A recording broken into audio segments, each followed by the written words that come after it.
Alright, so real quick for today's vlog, I just want to give my quick impressions of Arkham Knight since I've spent about 6 to 8 hours with it so far for the past 2 or 3 days.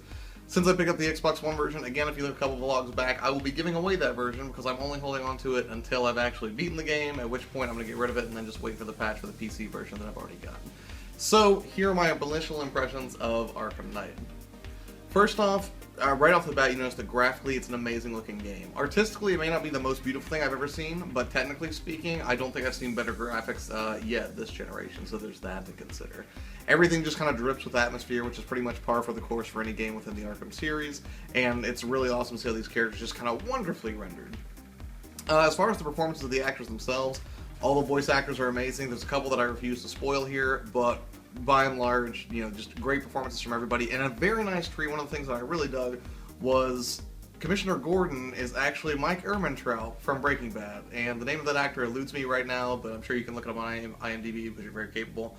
But his performance as Jim Gordon is awesome. He's kind of got like that kind of world-weary, very kind of sad, kind of downtrodden sort of voice, and in this game, without spoiling anything, you know, Jim's had kind of a rough go, but everybody in Gotham's always had a rough go because this is the worst place you could possibly live, save for the awesomeness that is Batman patrolling your city streets, I guess. Let's talk about the Batmobile for just a quick minute. By and large, Arkham Knight's gotten really good reviews, the PC version and its instability notwithstanding, but one of the things that I believe it was GameSpot that took issue with was that the Batmobile was used too much. And at first I went into this and that kind of painted my worldview a little bit as far as Arkham Knight went, and I thought that, you know, it had strayed too far from the formula and that the Batmobile was overused. But I gotta be honest with you, the Batmobile grows on you really quickly. Don't get me wrong, you are forced to use it a lot, both for environmental puzzles and pure combat, but at the same time, it's a ton of fun. Like, it feels good, the combat is fun, and, you know, maybe I'm not deep enough into the game to really appreciate the repetitive nature of it. Maybe it does get taxing around hour 10 or 12 or what have you. But so far, I've really enjoyed it. And anybody who tells you, like, oh, well, you know, they just use the Batmobile so much, he's Batman! Of course he's gonna use the Batmobile a lot. And I will tell you now, you using the Batmobile in this game is a real treat. It works very well. So, one of the other things that I appreciate about this is the whole reason the Batmobile exists is because Gotham is now like 5 times larger than it was within Arkham City, if I recall correctly. They provided a plausible reason for the city to be kind of devoid of a regular populace, and that completely makes sense. When you're in the Batmobile, you can basically barrel through anything, and like literally everything from like the thinnest light poles to giant concrete pillars just get demolished in the wake of, you know, the ruin that the Batmobile leaves behind it. And if there were a bunch of innocent Gothamites kind of walking around, there would just be no way to physically avoid them. And since Batman's credo is that he doesn't kill people, and certainly he's not going to go mowing down innocent bystanders in pursuit of a criminal, it would have been an incredibly difficult task to produce a densely populated Gotham with civilians that Batman could still navigate around. Because it would have just taken the fun factor just way, way down, and it was really smart of them to establish a storyline that establishes a plausible reason for Gotham to be as deserted as it is, save for the ruffians and the kind of the criminal element that you're used to seeing within Gotham City. Combat is as fluid as ever. If you played any of the other Arkham games, including the Black Sheep Origins, you're going to feel right at home here, and one of the things that kind of blew me and Kyle away right off the bat was it's so much faster whenever you grapple and kind of zip line through the city.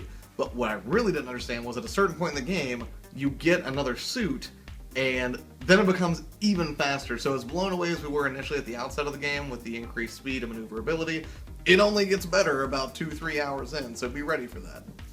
There's a light spoiler here. I'll give you a second if you don't want to know the character that's going to show up. It's not a major character, but just the same, if you're a real stickler and you don't want to know anything about it, I'll give you a second to just chill out. Alright, did you pause it or skip ahead? Great. Man-Bat shows up. But Man-Bat does not show up in a typical, like, oh no, there's a disturbance reported. What is it? Oh look, it's Man-Bat. No.